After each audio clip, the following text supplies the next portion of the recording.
Did you lose the access to your Cash App email or phone number?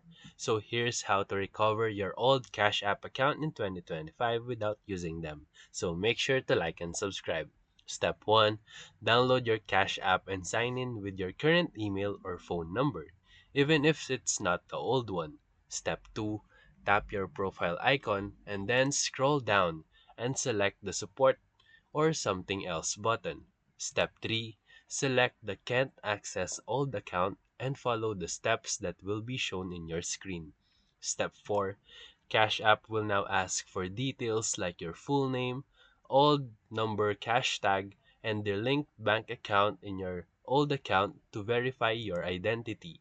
And then, step 5, once you are verified and good to go, Cash App will help you merge your old account with your new one that restores your access to your funds. And that's it.